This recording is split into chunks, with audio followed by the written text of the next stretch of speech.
Empezar desde el principio, cosa de... Un segundo.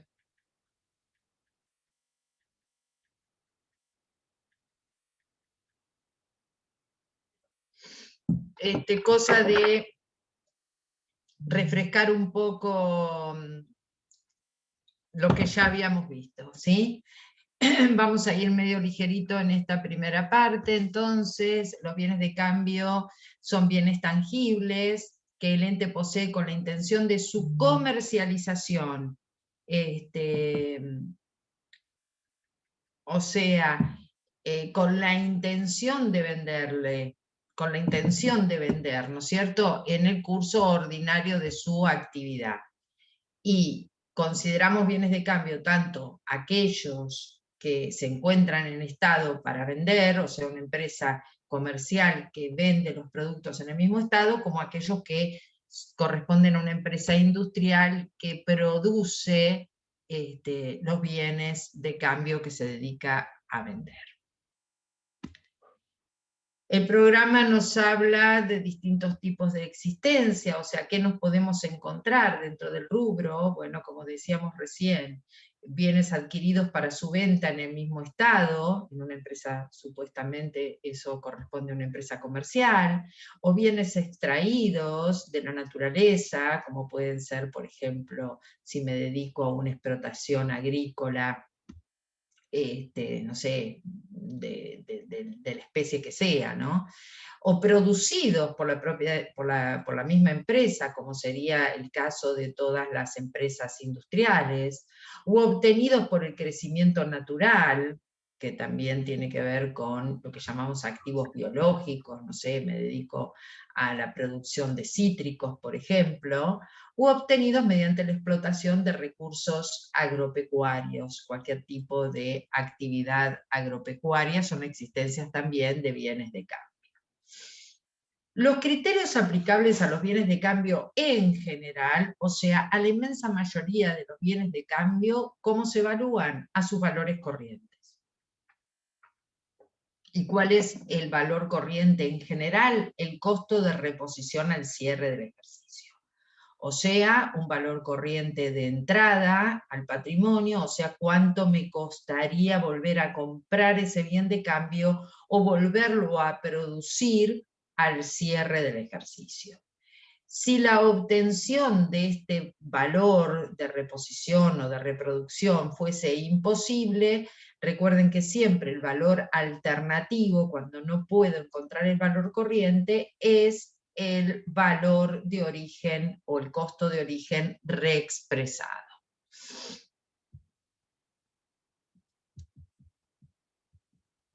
Eso para todos o para la mayoría, o como dice el programa, para los bienes de cambio en general. Pero hay un criterio tomado para aquellos bienes que se pueden comercializar sin esfuerzo significativo. ¿Cuáles son las características que tienen que tener estos bienes? Son en general fungibles como una cualidad que los hace perfectamente intercambiables unos con otros. Tienen un mercado transparente, y al tener un mercado transparente tienen un precio conocido. Su venta está prácticamente asegurada, por lo tanto yo no tengo que hacer un esfuerzo para vender porque ya está prácticamente vendido. Esos bienes de cambio que reúnen todas y cada una de estas características se evalúan a su BNR, o sea, al precio de venta menos los gastos directos de venta. Quiere decir que estos bienes que representan estas características los valúo dentro del activo al valor que espero en el futuro venderlos. ¿Por qué hago esto? Porque son bienes que tienen la venta prácticamente asegurada y el precio lo conozco. Eso pasa, por ejemplo, pensemos, con la moneda extranjera, con las acciones con cotización, con la inmensa mayoría de los productos agropecuarios. ¿Por qué? Y porque el esfuerzo es hasta llegar a tener la vaca en pie para ir a colocarla en el mercado de Liniers. Ahí yo hice el esfuerzo. Pero en el momento en que ya tengo esos kilos de carne, esa vaca, ya la tengo colocada en el mercado y sé cuánto me pagan por ella. O sea, el esfuerzo está puesto en una etapa anterior hasta llegar ahí. Lo mismo sucede en una explotación agrícola, ¿no? El esfuerzo estuvo puesto hasta llegar al fruto, al limón. Todo lo anterior fue el esfuerzo. Una vez que tengo los limones, yo ya sé a qué valor los puedo vender y que realmente los tengo colocados y la venta la tengo prácticamente asegurada.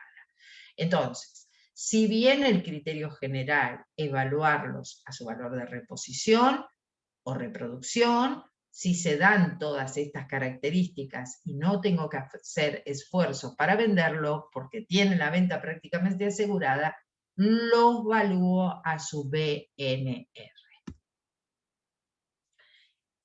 También se da el caso particular de bienes de cambio cuya elaboración es prolongada en el tiempo, o sea, que exceden un ejercicio. Por ejemplo, bueno, tengo bienes de cambio en proceso de producción, me dedico a fabricar o a construir, mejor dicho, edificios y venderlos, o barcos y venderlos. Bueno, entonces al cierre, vamos a suponer que yo me dedico a vender edificios para venderlos, al cierre probablemente el edificio no se terminó de construir porque es de proceso prolongado. Entonces, si esa empresa constructora trabaja construyendo edificios que ya los tiene prácticamente vendidos, porque trabaja desde el pozo, ya sabe que vendió esas unidades funcionales, entonces ese edificio lo evaluará al porcentaje de avance de obra, pero ¿sobre qué valor? Sobre el valor neto de realización, porque no requiere esfuerzo significativo para vender ese edificio. El edificio está prácticamente vendido. Bueno, pero ¿a cuánto lo evalúo en el activo ese edificio? Bueno, ¿cuál es el porcentaje de avance de la obra? Supongamos, en el primer año el 60%. Bueno, al 60% del precio de venta es el valor que va a tener esa construcción dentro del activo. ¿Por qué? Y porque tengo la venta prácticamente asegurada, o asegurada por contrato muchas veces. Ahora hay otra empresa constructora que también tiene 60% de grado de avance de su edificio, pero tiene que salir a venderlo. No es que lo construyó ya y tiene los contratos de venta con los inversores. No, tiene que salir a venderlo. Entonces, si tiene que salir a venderlo, el valor será el 60% de su valor de reposición o de su costo de reposición. ¿Sí? Ese costo voy a tener que tener en cuenta todos los insumos que fui necesitando para construir, ¿no es cierto? Materias primas, materiales, mano de obra, como si la construcción se hiciera toda en ese momento al cierre del ejercicio. Ese sería el costo de reproducción o reconstrucción de este edificio al cierre del ejercicio según el avance de la obra, pero no utilizaría BNR. ¿Por qué no utilizo BNR? Y bueno, no utilizo BNR porque me falta todavía vender estos departamentos, ¿no? Bueno, esto está diciendo lo mismo, ¿no? Aquellos bienes cuya elaboración es prolongada, como el edificio, para evaluarlos a BNR según el grado de avance, se tienen que dar condiciones, ¿no? Que se hayan recibido anticipos que fijan precio, que las condiciones contractuales aseguren que la venta está concreta, que el ente tenga la capacidad financiera para realizar la obra y que se concrete, que yo tenga certidumbre, ya sea por un contrato o lo que sea, de que esa ganancia se va a concretar y que la venta está asegurada. En los restantes casos, cuando yo no tengo todas esas seguridades, tengo que hacer el esfuerzo de venta, voy a utilizar costo de reposición según el avance de la obra. Costo de reposición o si no, el costo de reproducción. Y como siempre decimos, si ese costo de reposición o de reproducción fuese imposible de obtener, porque no tengo los valores, porque no puedo averiguarlo, la alternativa siempre es, en todos los casos, la alternativa, si no consigo un valor corriente, es el valor de costo reexpresado. ¿Alguien quiere hacer alguna consulta hasta acá? ¿No? Un segundito, ¿eh?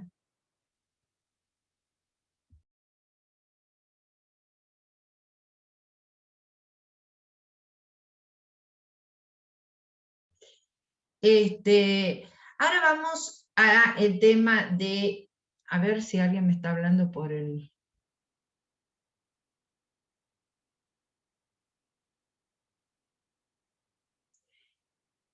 Lo del costo reexpresado, sí. Eso es lo siguiente. Siempre, siempre, si yo no puedo conseguir un valor corriente, quiero evaluar a valores corrientes al cierre del ejercicio. En este caso estamos hablando de bienes de cambio, pero podría pasar lo mismo en bienes de uso o en otros activos también. Los quiero evaluar a valor corriente, pero no consigo el costo de reposición. ¿Por qué? Porque no lo puedo obtener, porque es difícil llegar. Vieron que el valor corriente lo tengo que salir a buscar. Entonces, si no lo puedo obtener, siempre la alternativa para el valor de reposición o de reproducción es el valor de costo reexpresado, el valor de origen al patrimonio reexpresado por el coeficiente de inflación. Ese es siempre la alternativa si no consigo un valor corriente. Una de las dificultades mayores de los bienes de cambio está dada por la determinación del valor del costo de la mercadería vendida. O sea, hasta ahora estábamos hablando de cómo evaluaba los activos, bienes de cambio, dentro del activo, valga la redundancia, y ahora estamos hablando de la determinación del costo cuando vendo, deja de ser activo y se convierte en costo de mercadería vendida. Bueno, ¿cómo determino ese valor?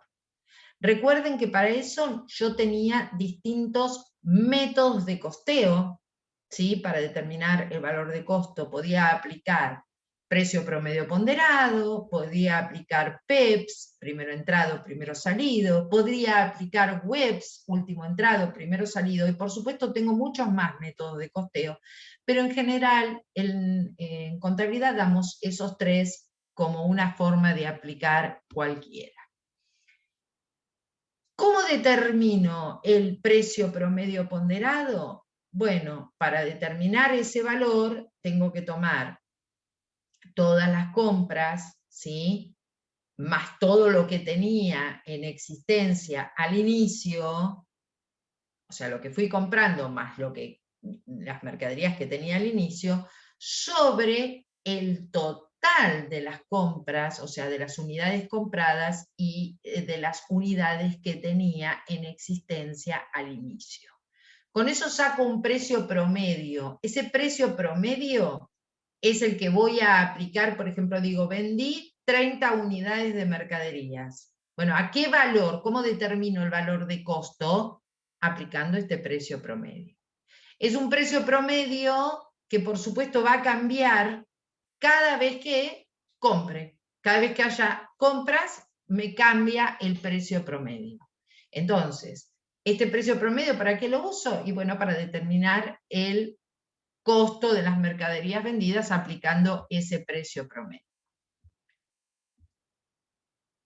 Otro método de costeo es PEPS. Entonces, las existencias por este método corresponden a las últimas compras. ¿Por qué? Porque yo determino el costo con PEPS y digo, lo primero que entró es lo primero que sale a través del costo. Pero entonces, las existencias finales me quedan valuadas al valor de las últimas compras. Se basa en la hipótesis de que las existencias más antiguas son las que se venden primero. ¿sí? Entonces, la verdad que parece bastante lógico decir esto. A la inversa, Webs supone que los bienes que recibí últimos, último entrado, primero salido, son los primeros que vendo. Y acá la diapositiva me dice, los resultados resultan más reales, claro, porque el costo va a estar determinado por el valor de las últimas unidades, y entonces van a estar más cerca de los valores corrientes y van a estar más apareados con el valor de las ventas. Sin embargo, esto es como una frazada corta, ¿no? Los costos me van a quedar con Webs más reales a los valores más recientes, pero las existencias finales me van a quedar valuadas al valor de las primeras unidades. Así que el activo va a estar valuado por debajo, sin embargo, los costos van a estar valuados a las unidades más actuales o más recientes.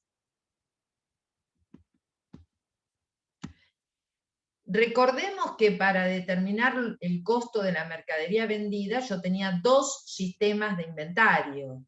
Tenía el sistema de inventario periódico o el sistema de inventario permanente. En el sistema de inventario periódico, el registro del costo lo hago una sola vez por todo lo que vendí durante el ejercicio y lo registro al cierre del ejercicio, por todas las ventas. Entonces lo hago a través de una fórmula que consiste en decir existencia inicial, más compras, menos devoluciones de compras si es que hubiere, menos la existencia final es igual al costo. ¿Cuándo hago esto? Al cierre, por todo lo que vendí. Entonces, ¿de dónde saco los datos? Bueno, existencia inicial más compras menos devoluciones se corresponde con el saldo del mayor de la cuenta mercaderías. Voy al mayor de la cuenta mercaderías y el valor que ahí figura es igual a la existencia inicial más todo lo que compré menos lo que devolví. ¿Y de dónde saco el valor de la existencia final? Indudablemente, para calcular la existencia final voy a tener que hacer un recuento físico de las unidades. Entonces cuento todas las unidades que tengo al cierre y digo, bueno, tengo 30 unidades. Muy bien, pero les voy a tener que dar un valor. Entonces, en el inventario periódico yo utilizo los métodos de costeo para darle un valor a la existencia final. Entonces, por ejemplo, tengo 10 unidades. Si uso Webs, las multiplico por el valor de las primeras compras. Si uso PEPS, las multiplico por el valor de las últimas compras. Y si uso precio promedio ponderado, debería haber calculado ese precio promedio y lo multiplico por eso. Y así determino el costo de mercaderías vendidas en el sistema de inventario periódico y lo registro una sola vez en oportunidad del cierre por todo lo que vendí.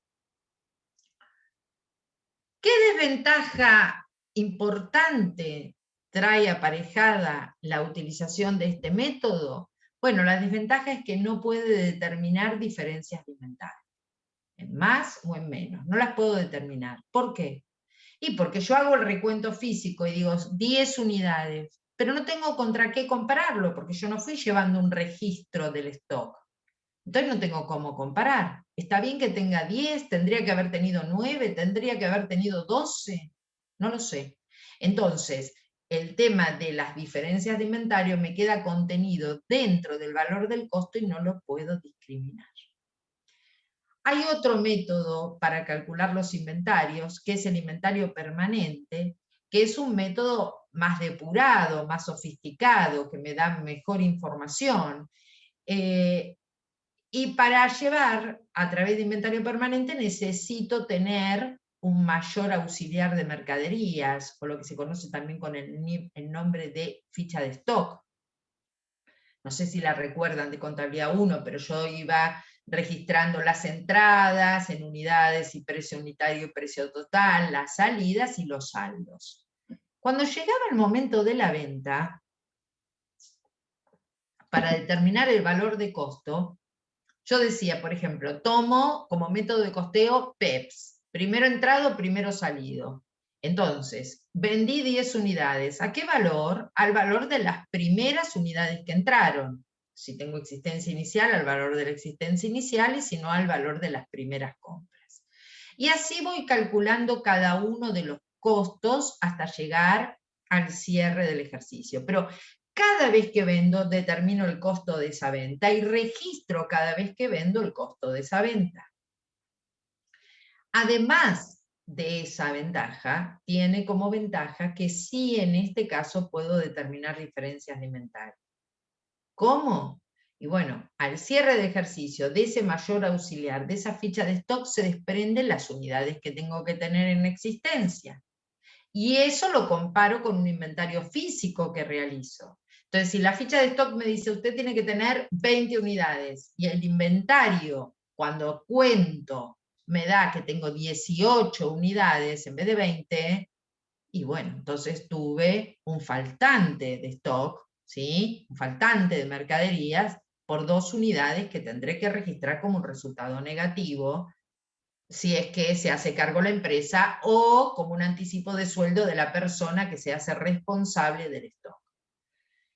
Entonces el inventario permanente permite calcular estas diferencias de inventario y nos brinda una mejor información a la hora de determinar los costos.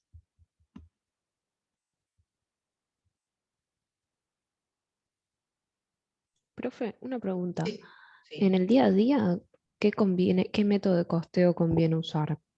El ¿Qué quieres PP, decir con el día a día?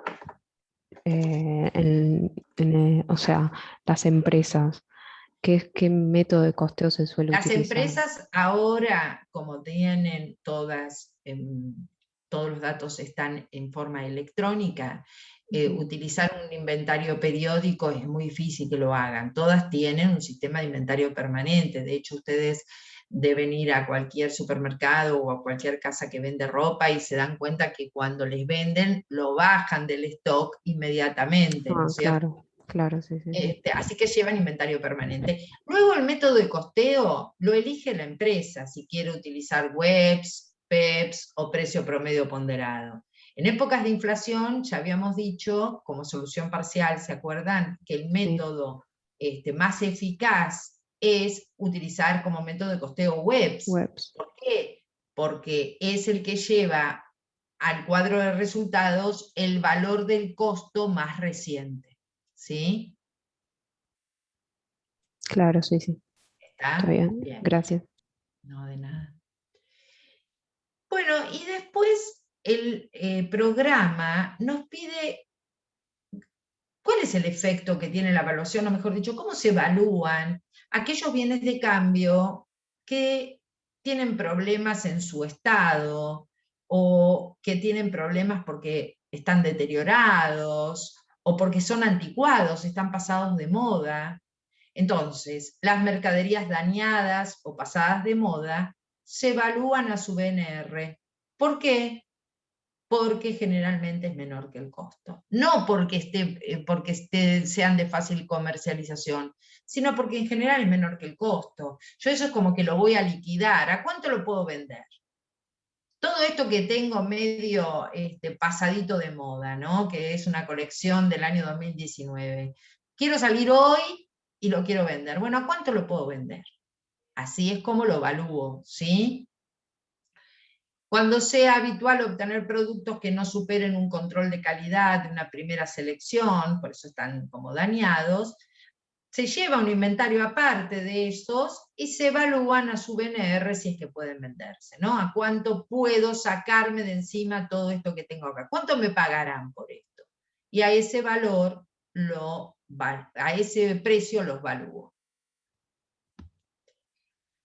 También puedo tener otro tipo de existencias que se llaman productos conexos, o sea, dice ahí la diapositiva, es muy difícil separar el costo de los diferentes productos cuando el esfuerzo para elaborar uno de ellos implica la producción de otros. Esto pasa porque muchas veces yo me dedico a producir un determinado producto, pero como consecuencia del proceso de producción, además produzco otra cosa. ¿no? Entonces es difícil determinar qué parte es de este producto, qué parte es del producto conexo que aparece como consecuencia de eso. Si hay un producto conexo, o sea, un producto paralelo a lo que yo estoy produciendo, de paso produzco esto otro, bueno, lo evalúo a su valor de reposición, a su valor de mercado al cierre. Como seguramente el producto principal, ¿no es cierto? Si no lo tengo la venta prácticamente asegurada, es a su valor de mercado. Ahora, muchas veces, como consecuencia del proceso productivo, surge un subproducto, que es aquel que se recupera de materiales de un proceso productivo.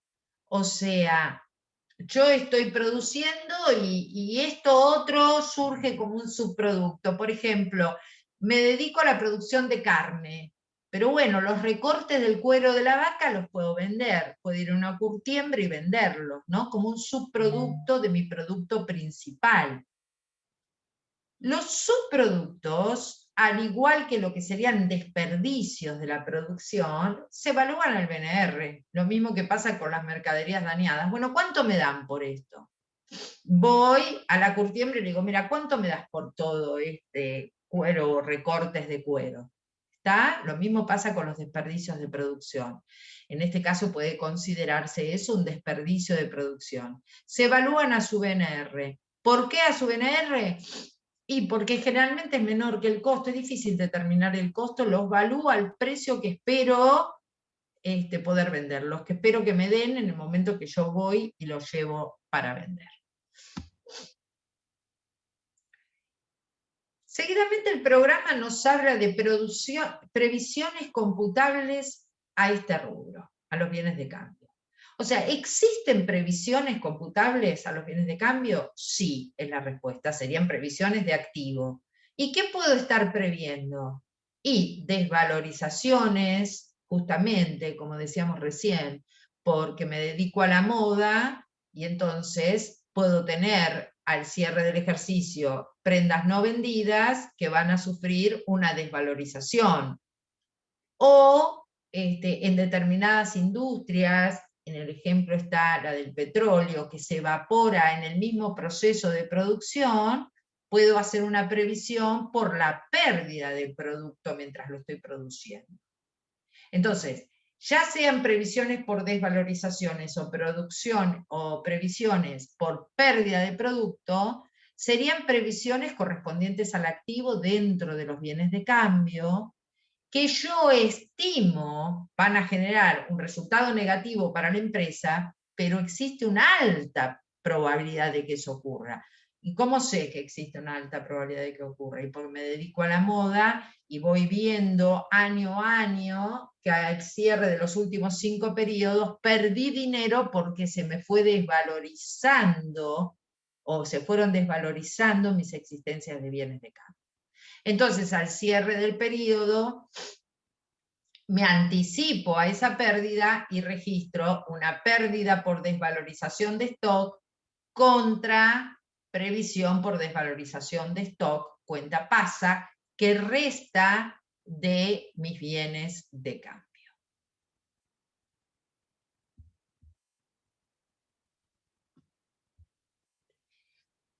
Finalmente, el programa nos habla del análisis de problemas especiales. ¿A qué se refiere? Bueno, algunas industrias en particular.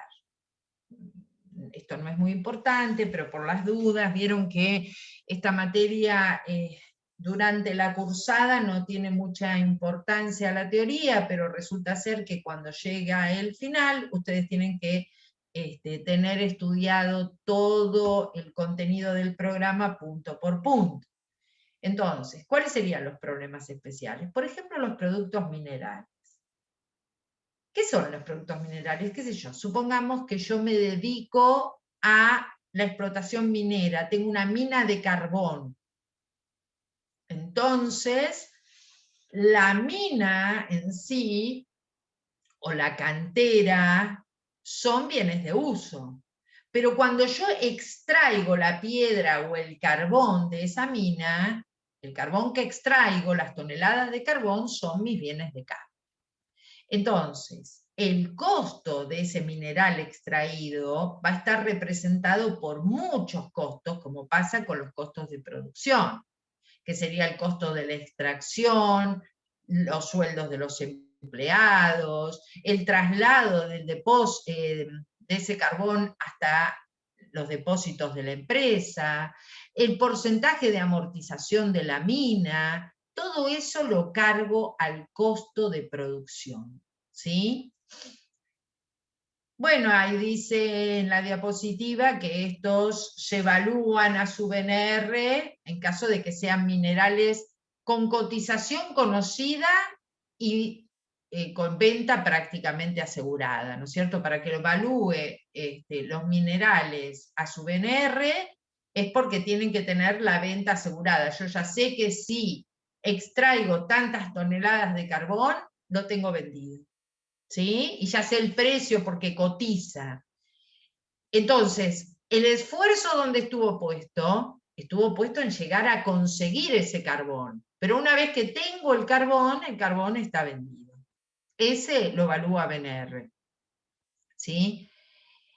En el caso de que no tenga la venta asegurada de un producto mineral, lo evalúa al valor de mercado, su valor de reposición. Y el límite, el valor límite para todos los bienes de cambio en general es el BNR, del que no me puedo pasar en la evaluación.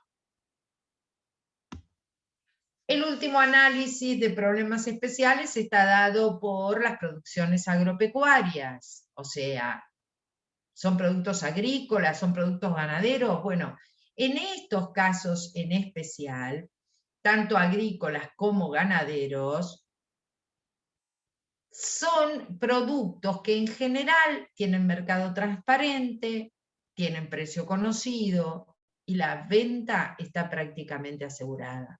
El esfuerzo lo hice en obtener, por ejemplo, si vendo cítricos, en llegar a tener el limón, pero una vez que tengo la fruta lista, la tengo vendida. Entonces se evalúan a su BNR.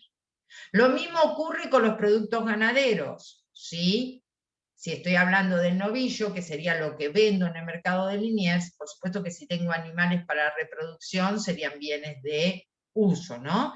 Pero estamos hablando de bienes de cambio, los evalúa su BNR. Conozco el valor del mercado, el precio es transparente y la venta está asegurada. El esfuerzo estuvo en conseguir tener ese novillo engordado para poder venderlo, pero ya para venderlo no tengo esfuerzo. El esfuerzo estuvo en una etapa anterior, en llegar a la producción, si se puede decir así, o al crecimiento de ese novillo para la venta. Esos serían los casos especiales que en general van valuados a BNR. ¿Sí? Bueno, con eso dejaríamos o finalizaríamos el rubro bienes de cambio, ¿sí? Con la salvedad que no está eso en las diapositivas, pero lo agregamos, que si estoy haciendo ajuste integral, si estoy practicando el ajuste integral, obviamente los bienes de cambio no están expresados en valores de cierre y por lo tanto los tengo que reexpresar desde el momento de la compra al cierre del ejercicio. Pero tengo que reexpresar tanto el valor de las existencias finales del activo como el valor del costo de la mercadería vendida. También debo reexpresar el costo de la mercadería vendida. Pregunto, ¿cuál es la fecha de origen del costo? ¿El mismo de la compra de la mercadería? Perfecto. La fecha de origen del costo para reexpresar el costo de mercaderías vendidas tomo desde la fecha de la compra a la fecha de cierre de ejercicio. ¿Sí? Ojo con eso. No sé si ya hicieron trabajos prácticos de bienes de cambio, no sé por dónde van, si alguien me quiere hacer alguna consulta, si algo de lo que dije, digamos, les resuena raro con respecto a lo que vieron en la práctica o les hace ruido. Profe, ¿No? ¿podés pasar este Power por el grupo que tenemos? ¿No lo pasé? No. Ah, ok. Ahora Sería cuando el termine 11, la creo. clase, porque pasé el de bienes de uso, ¿no es cierto? Y este no. Bueno, cuando termine la clase lo paso. ¿Alguna otra consulta? Cuando estudien para el parcial, estudian todo, obviamente, pero lo que sería bienes de cambio y bienes de uso no pueden no saberlo perfectamente, ¿sí? Porque son temas centrales que seguramente van a estar incluidos en el parcial. Me refiero más a la práctica, ¿no? Que hagan los prácticos que tocan estos temas porque seguramente forman parte del parcial. El parcial creo que es el 12, ¿es así? Bueno, así que son temas que sin lugar a dudas van a formar parte del parcial. ¿Por dónde van en la práctica? Mi comisión, que es la 3, mañana ve el trabajo 13, creo que es. Pero no sé de qué es el trabajo 13. Este es el de inversiones, porque en realidad lo teníamos que ver Ah, antes, pero vimos primero el de bienes de uso. o sea que van bastante adelantados en la práctica, ya van por ahí, por inversiones. Empezamos bienes de uso, en algunas otras comisiones están por bienes de uso. Bueno, vamos más o menos bien entonces. ¿Les parece que empecemos con bienes de uso y después hacemos un descansito? Primero ahora empezamos porque recién arrancamos. Comparto pantalla con bienes de uso entonces. ¿Desde qué unidad es lo de teoría para el segundo parcial, sabes? Y creo que el segundo parcial va a incluir, y seguramente va a incluir algo de ajuste, pero fundamentalmente va a incluir, o sea, ajuste se da como por sabido, entonces si te toca algo de ajuste te va a tocar, porque ya se da por sabido, pero los temas centralmente de la segunda parte tienen que ver con la evaluación, primero de todos los activos, pasivos, hasta donde se llegue.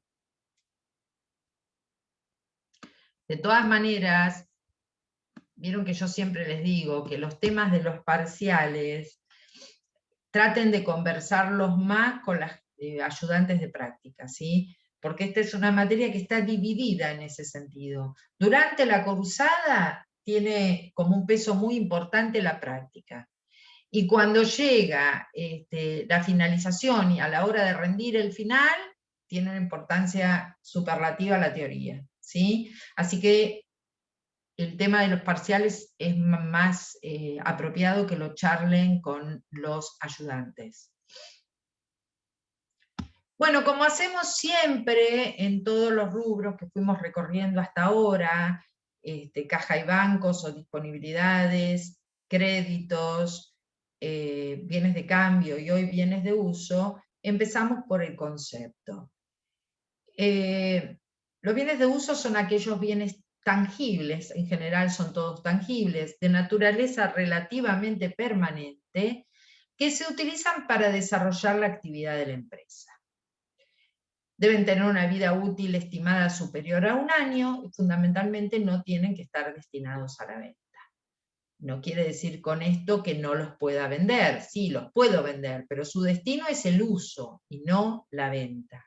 Y además son utilizados en la actividad principal. Y además deben tener una vida estimada superior a 1 año, porque por ejemplo, las lapiceras que usa una empresa, como se consumen durante el ejercicio, no las activo, directamente son un gasto, un resultado negativo, ¿no es cierto? Entonces, para considerar bien de uso, tienen que ser de una vida útil que supere 1 año, un ejercicio. Hay muchas clasificaciones, yo a veces no quiero perder el tiempo con las clasificaciones, porque eso pueden estudiarlo ustedes, de donde quieran, clasificaciones se van a encontrar un montón, insisto, no hay una sola. Pero hay una clasificación que está vinculada con la amortización, y como los bienes de uso tienen una cuenta asociada que es su depreciación acumulada, de la cual no nos debemos olvidar, una clasificación interesante es ver que hay bienes que no están sujetos ni a depreciación ni a agotamiento, otros que están sujetos a depreciación y otros que decimos que están sujetos a agotamiento. Los que no están sujetos a depreciación o agotamiento fundamentalmente son los terrenos, ya sea para una explotación industrial o para una explotación comercial. No hay merma de valor, no pierden valor por su uso. Entonces, si no pierden valor ni por el uso ni por el paso del tiempo, no se amortizan. Luego tengo bienes que están sujetos a depreciación. Recuerden que la depreciación es la pérdida de valor por su uso normal, por el transcurso del tiempo.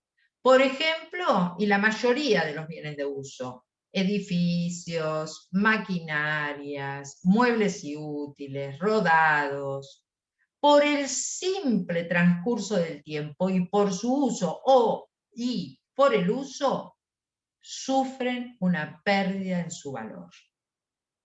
Y hay otros bienes que decimos que están sujetos a agotamiento. Son los de la industria extractiva, ¿no es cierto? ¿Qué serían? Las minas, las canteras, los yacimientos, los bosques. Para su amortización yo voy a tener que calcular la cuota de agotamiento. Entonces, por ejemplo, yo digo, de esta cantera que es mi bien de uso, porque yo me dedico a vender piedras, bueno, llamé a un ingeniero y me dijo que no puedo extraer más de 500 toneladas de piedra. Bueno, muy bien. Entonces, la vida útil son 500 toneladas. Tendré que ir viendo cuántas toneladas voy extrayendo de esa cantera año a año. Y con eso calculo el coeficiente de agotamiento o la cuota de agotamiento para hacer la amortización correspondiente. Entonces, todos se amortizan, excepto los que no están sujetos a depreciación o agotamiento, que en general son los terrenos. Ay, perdón. Acá habla la diapositiva de la medición inicial, quiere decir momento de incorporación al patrimonio de estos bienes de uso, no cierre de ejercicio, momento de incorporación. ¿Cómo evalúo los bienes de uso en el momento de incorporación?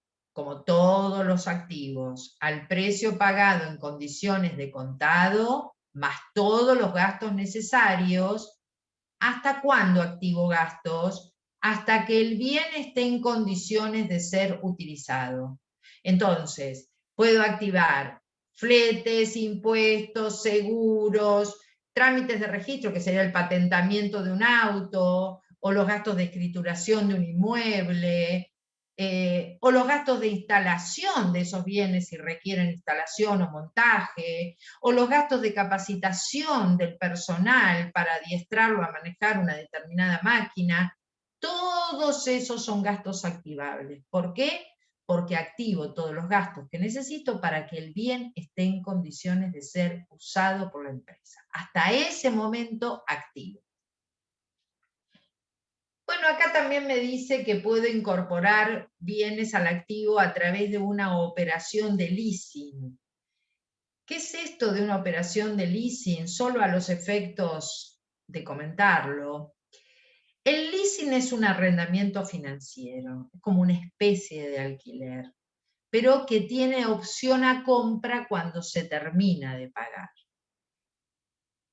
Pero ustedes dirán, una maquinaria que la tengo a través del leasing, ¿forma parte de mi activo? Sí, forma parte de mi activo, aunque no sea del todo de mi propiedad, porque yo tengo el control de los beneficios de ese activo. Y además tengo la opción a comprarlo cuando termina el contrato de alquiler o de leasing. Bueno, eso es, entre comillas, solo para que lo sepan. Acá la diapositiva hace una diferenciación en la medición inicial, lo que serían los descuentos o lo que serían las bonificaciones, que ya lo vimos cuando hablamos de bienes de cambio, ¿no? O de otros activos. Yo tengo que incorporar estos bienes de uso a su valor de costo en condiciones de contado.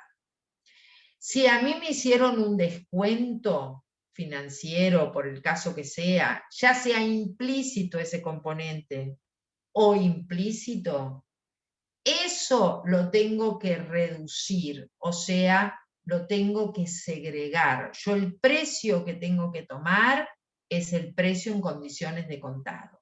Y si hay componentes financieros, si me cobraron intereses porque lo pago financiado, bueno, entonces eso va a formar parte de un resultado a medida que se debe.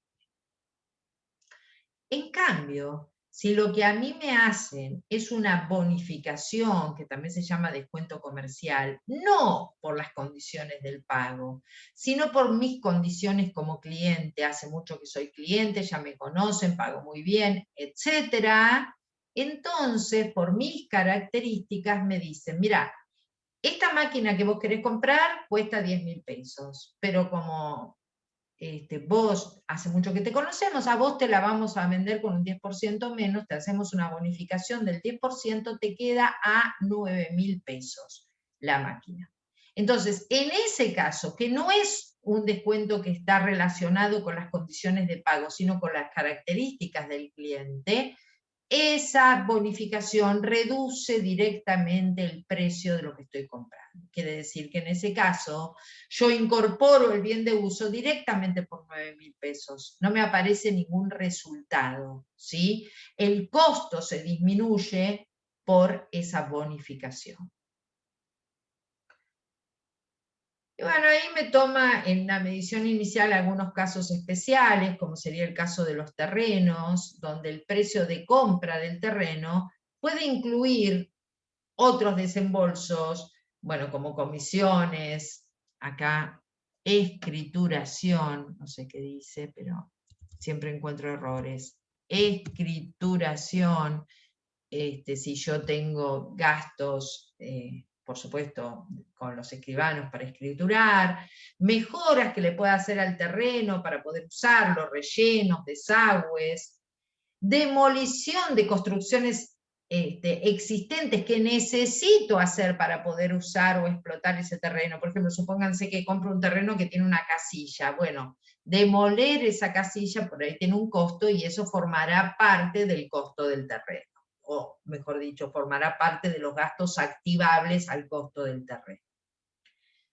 Y respecto de los edificios, bueno, ahí me puedo encontrar con otros tipos de gastos que active, todos los desembolsos inherentes al edificio, pero bueno, seguros, impuestos, indemnizaciones, si es que todo eso hubiera, o la amortización del edificio, todo eso se cargaría al valor de costo del edificio.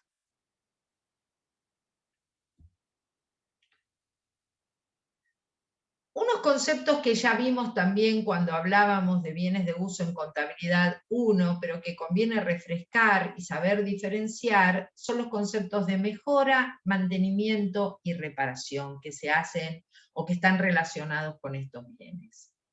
Las mejoras son inversiones, dice ahí, bueno, pero son erogaciones, son gastos que hacemos, pero cuando hacemos ese gasto, a su vez, aumentamos la capacidad de servicio del bien de uso, ya sea porque aumentamos su vida útil o porque le incrementamos productividad. Beneficiamos no solo a este ejercicio, sino a ejercicios futuros con esa mejora. Por lo tanto, esas erogaciones que efectúo en concepto de mejora se cargan al valor del activo de ese bien de uso. Por ejemplo, yo tengo la camioneta de reparto. Muy bien. La camioneta de reparto tiene el motor prácticamente fundido. Entonces yo decido cambiarle el motor. Le compro un motor nuevo. Estoy mejorando la productividad de esa camioneta con ese reemplazo del motor.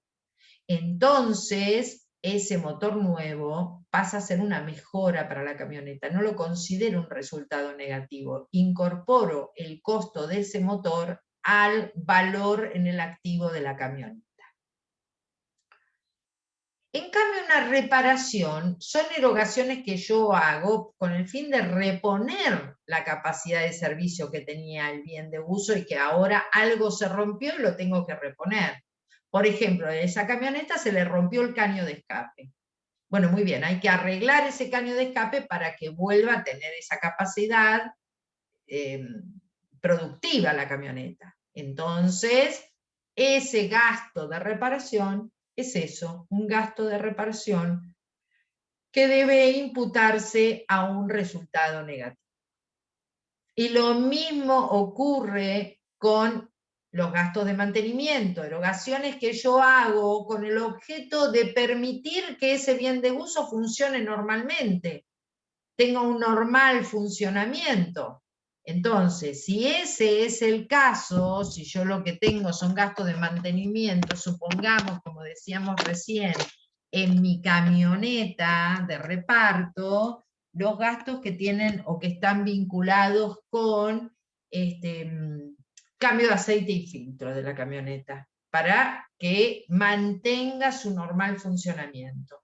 Bueno, esos gastos de mantenimiento corresponden también cargarse como resultado negativo del periodo en que se devengan.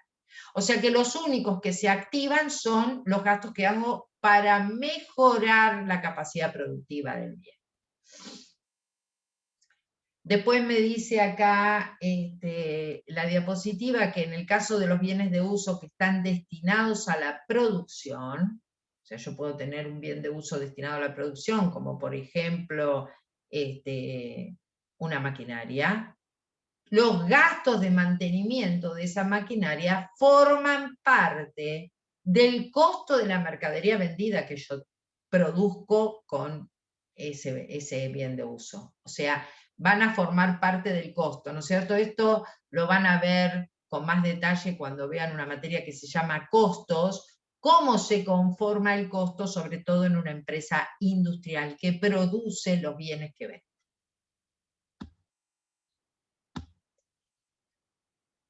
Bueno, hoy decíamos que no se puede hablar de los bienes de uso si no hablamos de su cuenta asociada, que es la amortización.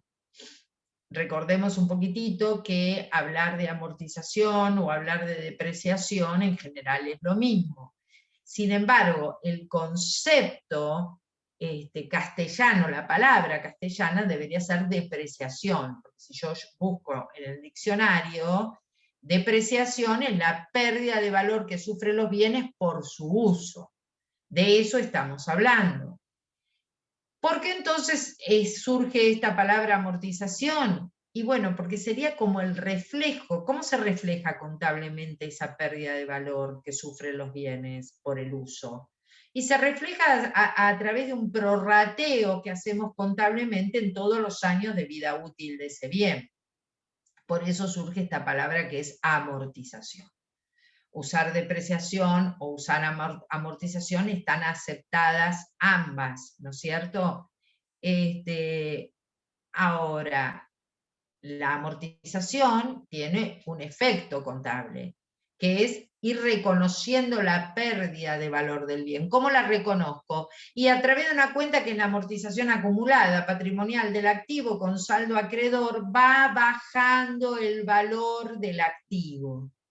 Pero también tiene un efecto financiero. ¿A través de qué cuenta? Y a través de la cuenta amortización como resultado negativo, porque eso va al cuadro de resultados y me permite generar una capacidad financiera para en el futuro reponer los bienes.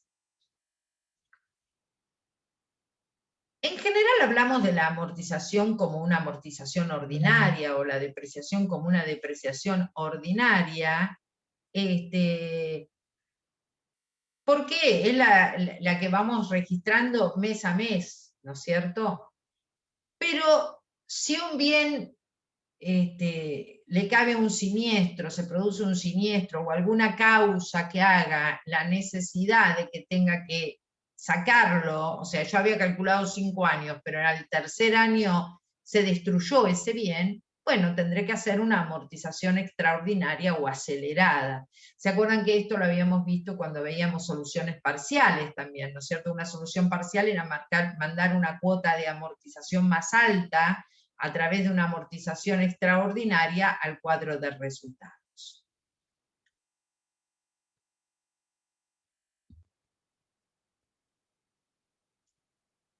Esto lo voy a tener que mostrar así porque si no, no se ve bien.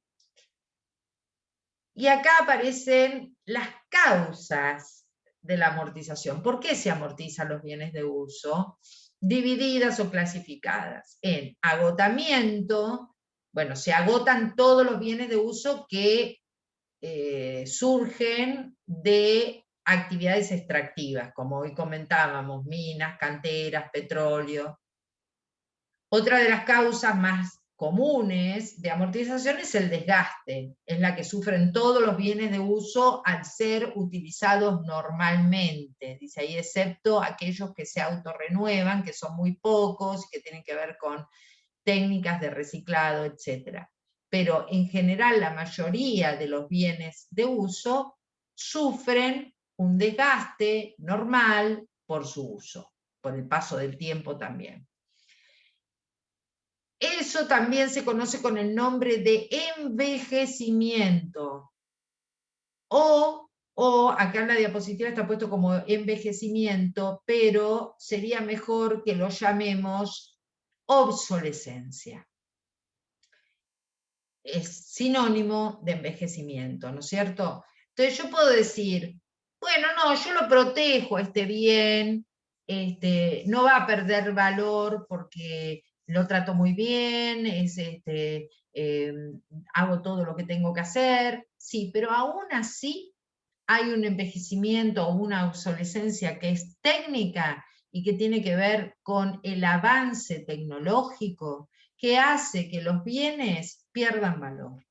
¿No es cierto? Yo puedo tener el último teléfono, me lo compré en el año 2019, bueno, hoy 2021 ya no es el último teléfono. ¿Por qué? Y porque hay teléfonos que superaron en prestaciones al que yo tengo. Entonces mi teléfono pierde valor. Eso es lo que se conoce con el nombre de obsolescencia, obsolescencia técnica.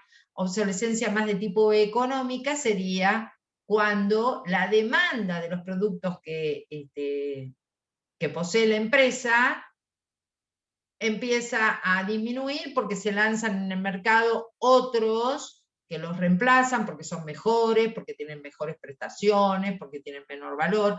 Así que la obsolescencia es algo que es inherente a este tipo de bienes. Sucede aunque trate de protegerlos, aunque trate de conservarlos, sucede por el paso del tiempo. Agotamiento, desgaste, obsolescencia, como sinónimo de envejecimiento.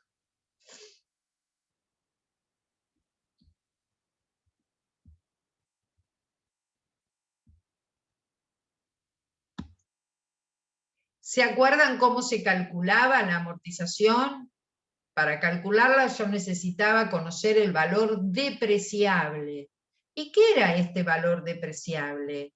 Era el valor que surgía por la diferencia entre el costo de adquisición, o sea, el valor que yo tengo en el activo como valor de origen del bien, menos el valor de recupero, que era un valor que yo estimaba que cuando finalizara toda la vida útil de ese bien, iba a recuperar.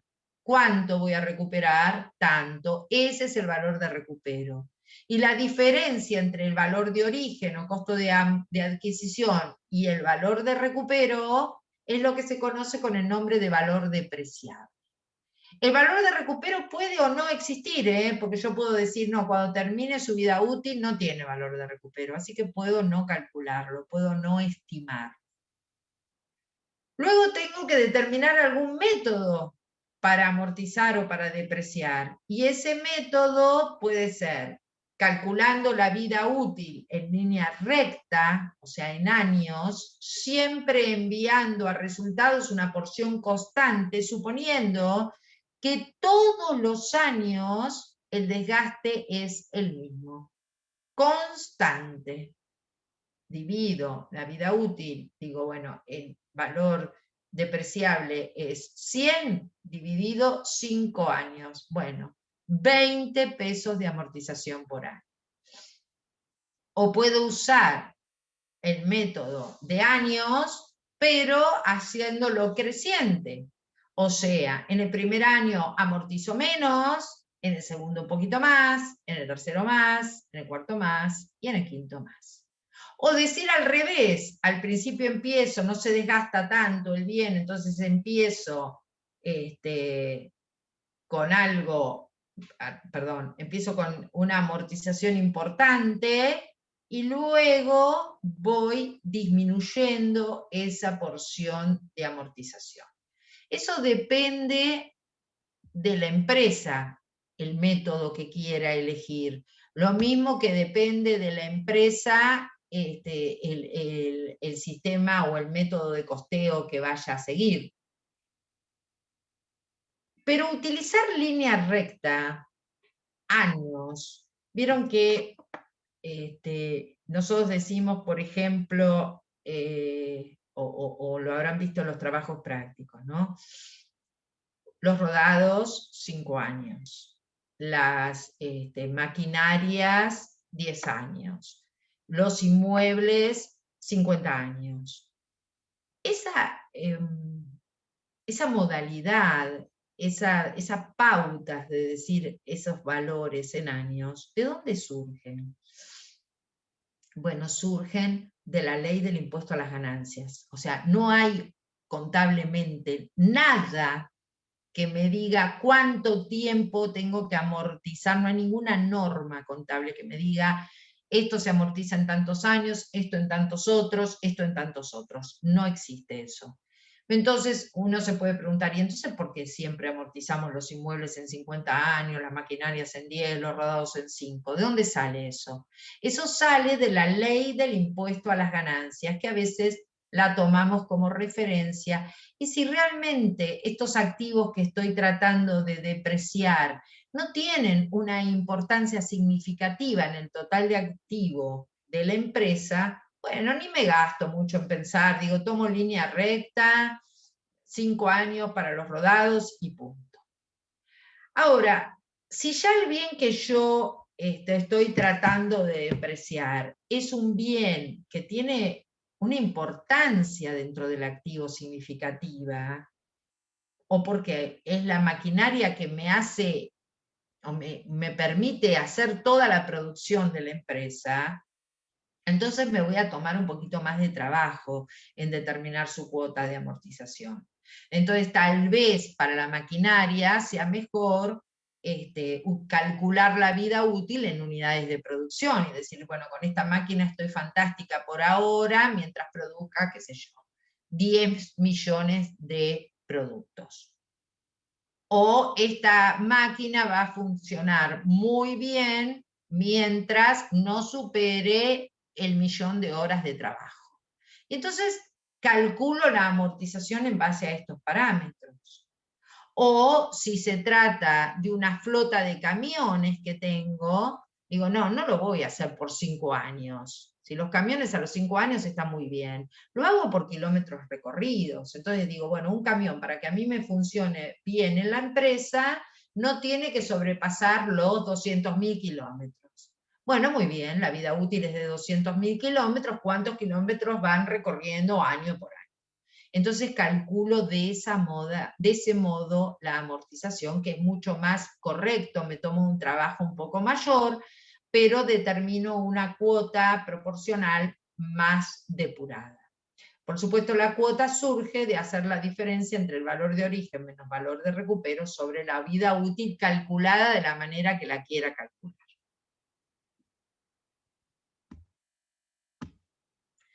Antes de empezar con la evaluación al cierre, vamos a hacer un descansito hasta 1:30, pero no sé si alguno de ustedes tiene alguna consulta, alguna pregunta para hacerme hasta acá. ¿No hay dudas? Entonces, sí, yo. Dale. Entonces, para que me quede claro, ¿no? Sí, La amortización, por ejemplo, en el caso de los camiones, la voy a sí. hacer una vez que pasen esos kilómetros recorridos que fijé yo. No. yo suponete digo, bueno, a ver, voy a amortizar mi flota de camiones. Son 5 camiones, es muy importante, no quiero mandar cualquier número al cuadro de resultados. Bueno, entonces, digo, cada uno de estos camiones tiene una vida útil, la calculo yo en base a mi experiencia, y digo, cada uno de estos camiones tiene una vida útil de 200.000 kilómetros. Entonces, valor de origen del camión, no sé cuánto, menos valor de recupero, que lo puedo estimar o no, sobre la vida útil. ¿Cuánto? 200.000 kilómetros. Con eso saco un resultado, ¿no es cierto? Una cuota. Sí. Que la multiplico por la cantidad de kilómetros que recorrí en este ejercicio. Entonces, eso suponete que me da, esta cuota suponete que me da 2, por decirte algo, 2, por 10.000 kilómetros que recorrió el camión en este ejercicio, eso me da 20.000. Hago amortización camión contra amortización acumulada del camión en el ejercicio 1 al cierre del 1 por 20.000 pesos, calculada de este modo. Claro, eso entonces sería la amortización. Exactamente. Ah, ok, está bien, ahora sí. Gracias. No, de nada. ¿Alguna otra pregunta?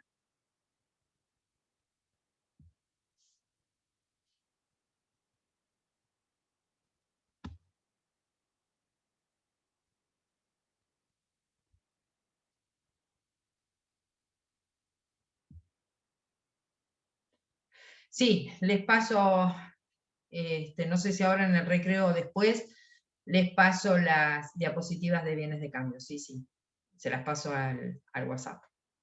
Bueno, entonces si no hay preguntas, nos vemos en un ratito.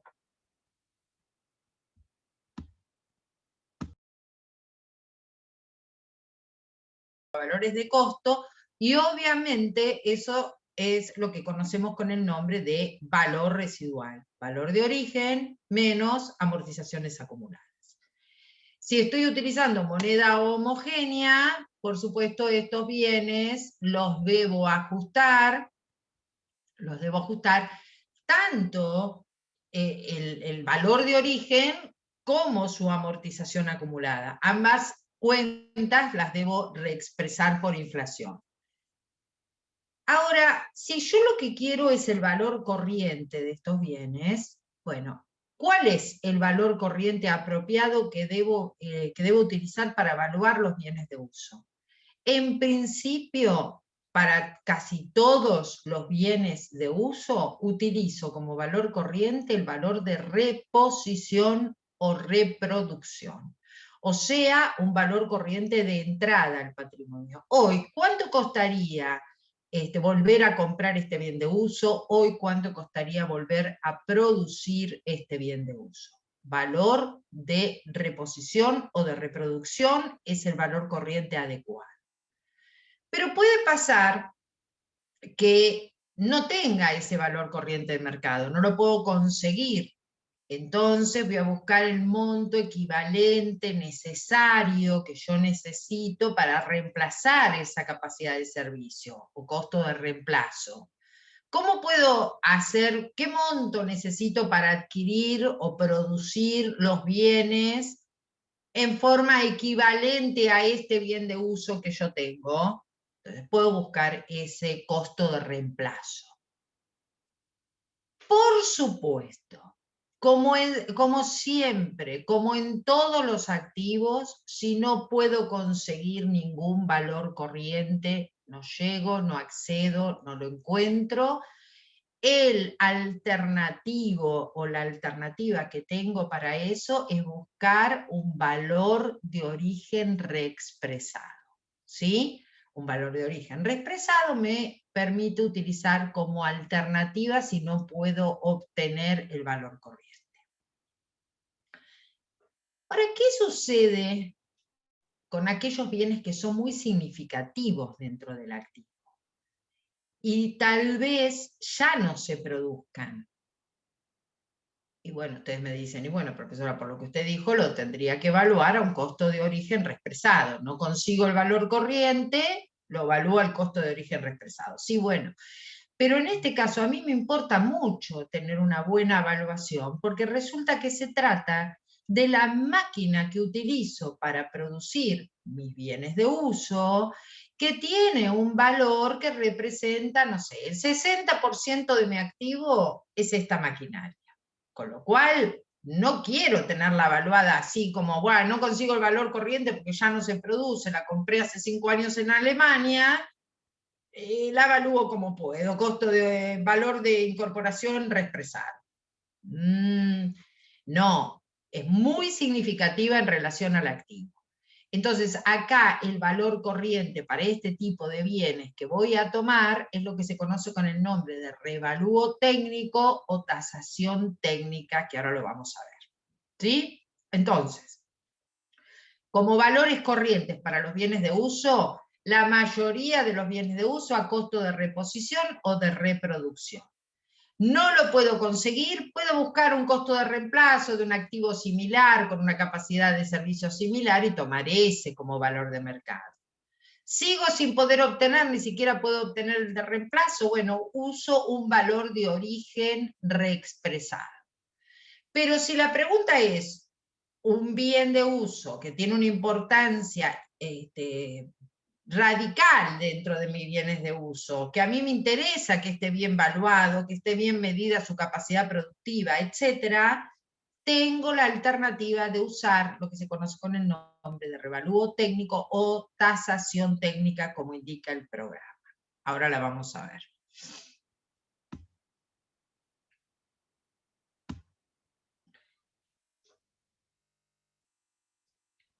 Cuando yo compraba un bien de uso, y ese bien de uso tenía un componente financiero, porque me habían otorgado una financiación para comprarlo, decíamos que segregábamos, separábamos ese componente financiero, y lo que hacía era considerar los resultados a medida que se devengaban esos intereses.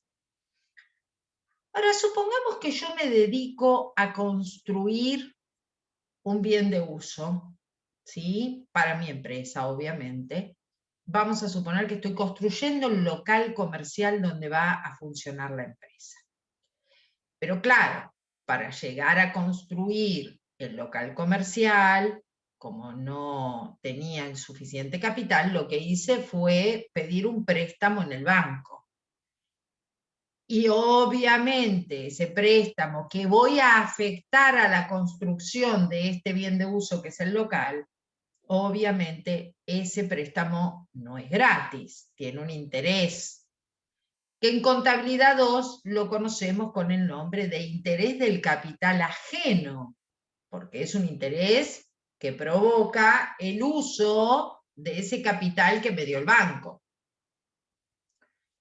¿Para qué uso ese capital ajeno? Para construir, para este proyecto específicamente.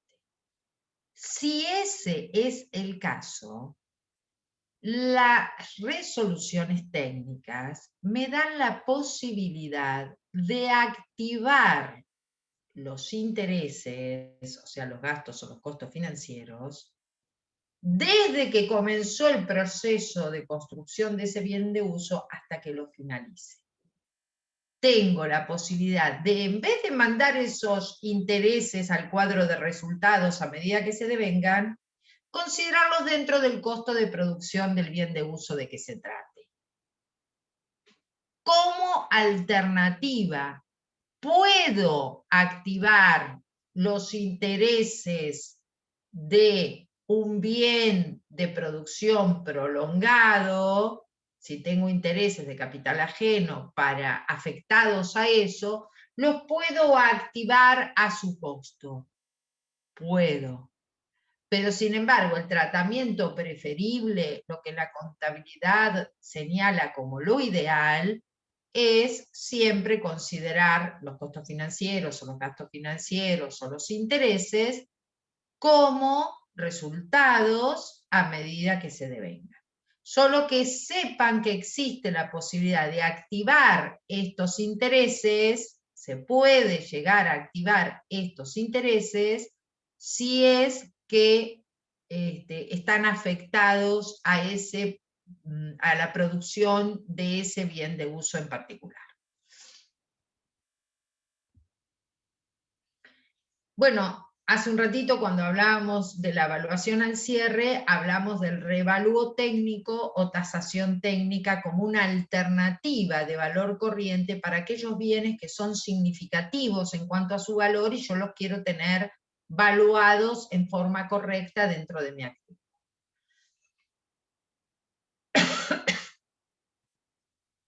Supongamos que efectivamente yo tengo una maquinaria que compré en Alemania, que es muy importante dentro de mi activo, entonces llamo a un experto, un perito, normalmente son ingenieros, que vienen a determinar cuál es el valor correcto en base a la capacidad de esa maquinaria.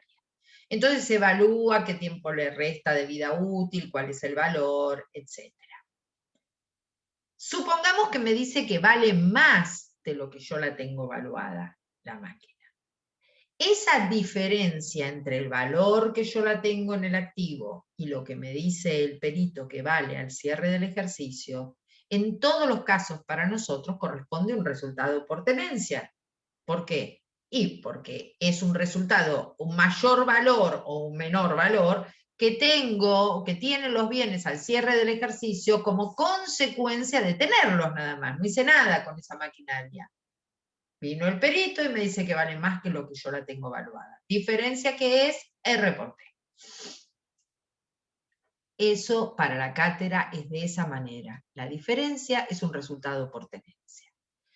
Sin embargo, la resolución técnica 17, cuando puso en vigencia el revalúo, la tasación técnica, dice que esa diferencia entre el valor que yo la tengo en el activo y el valor que me determina el experto, el perito, el tasador, es una reserva del patrimonio neto, no un R por T directo. O sea, me dice, no la mande directamente al cuadro de resultados, porque como el bien de uso no está destinado a la venta, por ahí esos resultados nunca se realizan. Por lo tanto, envíela al patrimonio neto y luego a resultados, desafectando esa reserva a medida que transcurran los años de vida útil. Eso dice la resolución técnica. Sin embargo, si en la cátedra hablamos de cuál es el tratamiento que se le da al mayor valor que determina un tasador técnico de un bien de uso, es un resultado por tenencia. ¿Por qué no lo consideramos una reserva del patrimonio neto? Porque si fuese una reserva del patrimonio neto, ¿de dónde surgió? No surgió de ningún aporte de ninguno de los socios. Con lo cual, si estuviéramos considerando eso dentro de lo que sería patrimonio neto, entonces eso vulnera el criterio de mantenimiento de capital financiero, que dice que capital es solo el aporte de los socios, el resto es resultado. Entonces, si yo digo, no, mire, el mayor valor de un bien de uso es patrimonio neto. No, no, porque eso vulnera el criterio de mantenimiento de capital financiero. Con lo cual, el mayor valor que corresponde a una tasación técnica lo considero un R por T. Por supuesto, el menor valor también un R por T, pero ahí no hay discusión porque el menor valor siempre estaría restando digamos, de los resultados. Bueno, ahora hay un ejemplo, ahora lo vamos a ver. Pero entonces, para pasar en limpio, además de los conceptos de amortización, además de los conceptos generales de costo de incorporación, etcétera, al cierre del ejercicio. O sea, si la pregunta es, ¿cómo se evalúan los bienes de uso al cierre del ejercicio? Si hablamos de valores de costo, al valor de origen menos la amortización acumulada. Sí. Eso reexpresado si estoy en moneda homogénea. Pero si hablamos de valores corrientes, ¿cómo se evalúan los bienes de uso? La inmensa mayoría de los bienes de uso a su valor de reposición o de reproducción. Bueno, no lo encuentro. Bueno, algún bien de que tenga la posibilidad de ser reemplazado, el valor de un bien que tenga la posibilidad de reemplazar el que yo tengo. No lo encuentro. Bueno, entonces el valor de costo reexpresado. Sí, pero este bien me interesa que esté bien valuado porque es muy significativo, entonces recurro al revalúo técnico, la tasación técnica. ¿Por qué necesito que sea muy significativo para usar el revalúo técnico o la tasación técnica? Y porque le voy a tener que pagar a este experto, ¿no es cierto?, a este tasador, le voy a tener que pagar. Así que para que me revalúe 10 martillos, no voy a llamar a un tasador. Voy a llamar al tasador si realmente la ecuación costo-beneficio es conveniente, ¿no es cierto? Si el tasador me dice que el bien vale más de lo que yo lo tengo evaluado, esa diferencia es un resultado por tenencia. Entonces ahí les pueden decir, bueno, pero algunas normas contables eso lo consideran una reserva por revalúo que va dentro del patrimonio neto. Sí, la resolución técnica lo considera así, pero en realidad esa forma de considerarlo vulnera el criterio de mantenimiento de capital financiero. Esa es la respuesta. Para terminar la clase de hoy, vamos a ver un ejemplo de revalúo técnico muy sencillo. Esto seguramente lo tienen en un trabajo práctico, pero es para terminar de entender el tema del revalúo.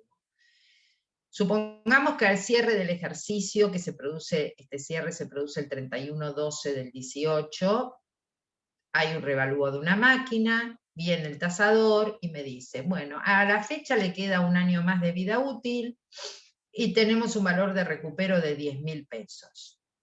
Bueno, el valor de origen, cuando incorporé esta máquina el 1/1 del 2015, era de 30.000 pesos.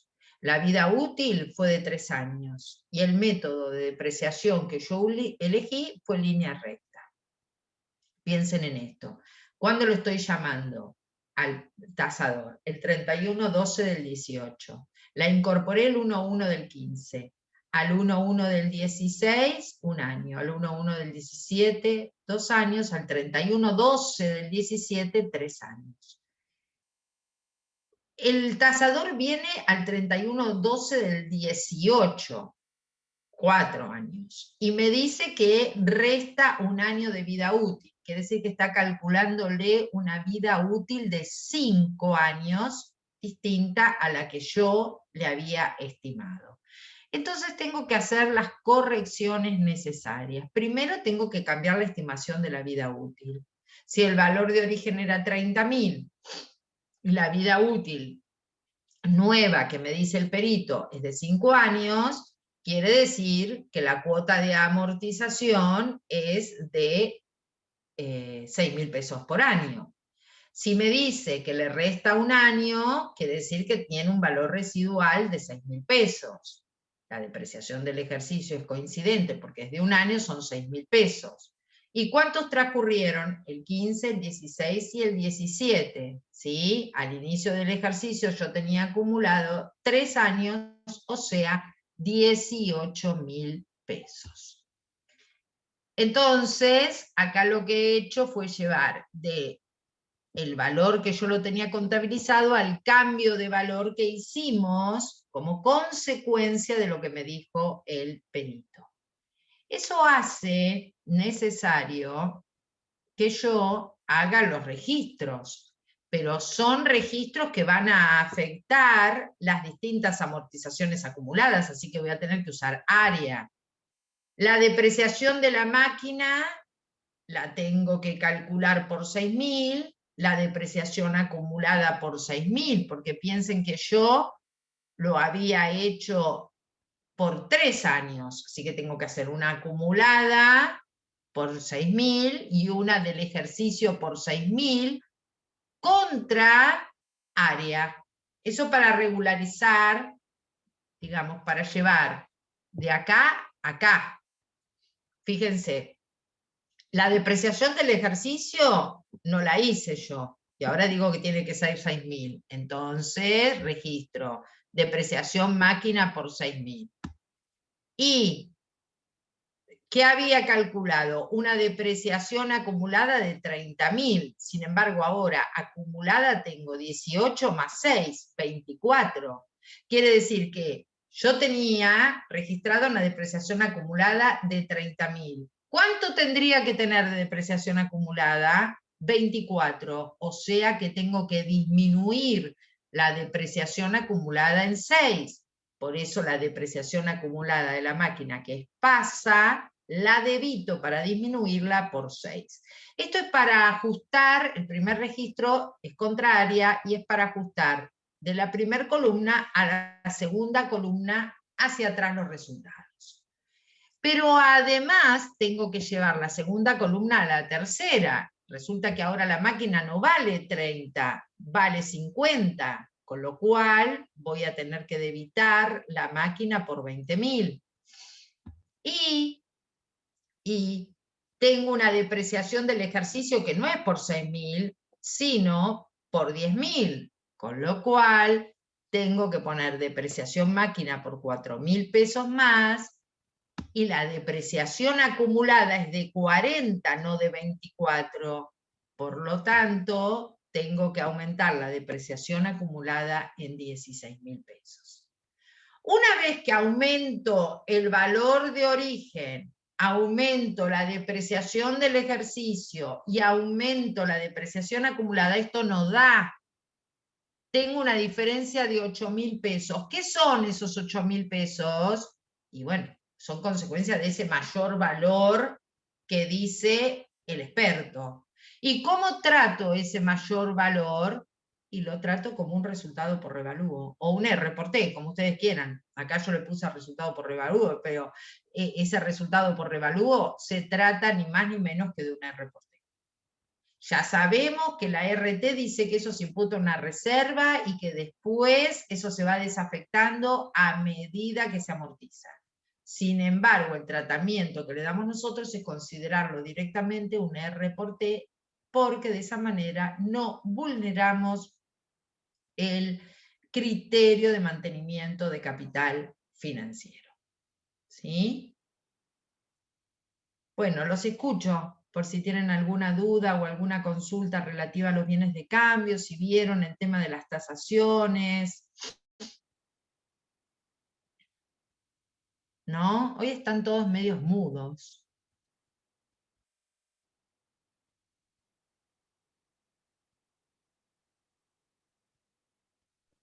Por lo menos en la comisión donde estoy yo todavía no vimos esto. ¿Todavía no Así lo que vieron? no. Terminamos crédito, si no me equivoco. Ah, Sí. están un poco atrasados. Bueno. Nosotros el jueves creo que empezamos con bienes de uso. Ok.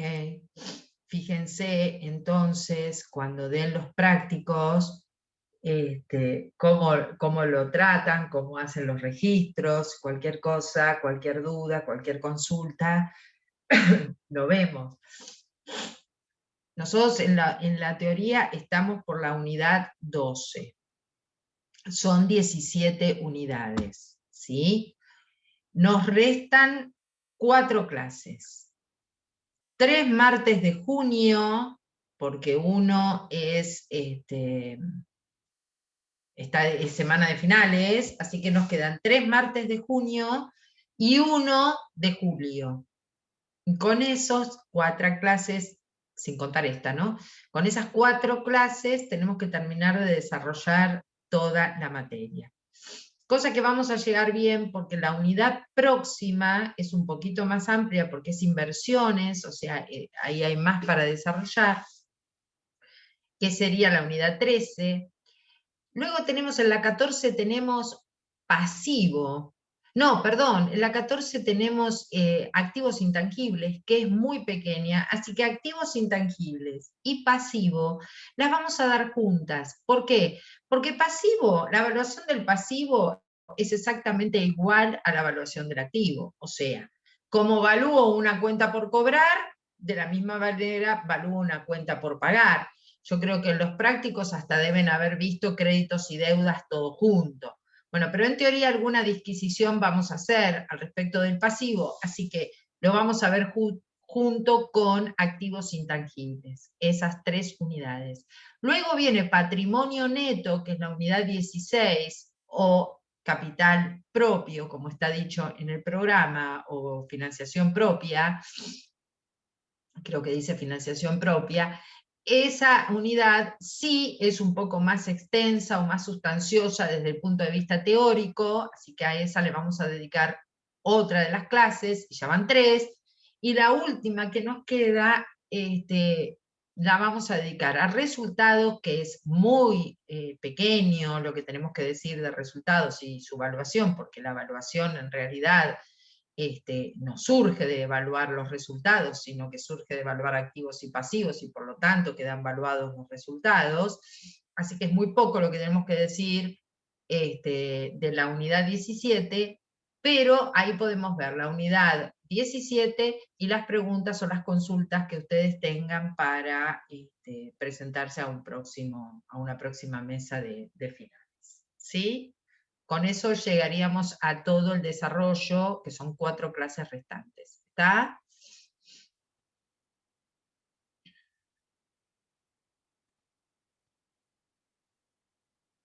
¿Alguna otra pregunta? ¿No? Bueno, supongo que deben estar estudiando otras materias, pero piensen que hoy es 1, no queda mucho tiempo por delante para estudiar para el parcial, así que pónganse las pilas ahora para estudiar, y cualquier duda, cualquier consulta, la clase que viene lo vemos. ¿Está? Bueno, chicos, mucha suerte, y ahí les envié por WhatsApp el capítulo 11, que era el que faltaba, así que creo que estamos bien. Cuando termine de corregir o de ver las unidades de inversiones, se las envío. Bueno, profe, Gracias, gracias. Bueno, profe. nos Gracias. vemos el martes próximo.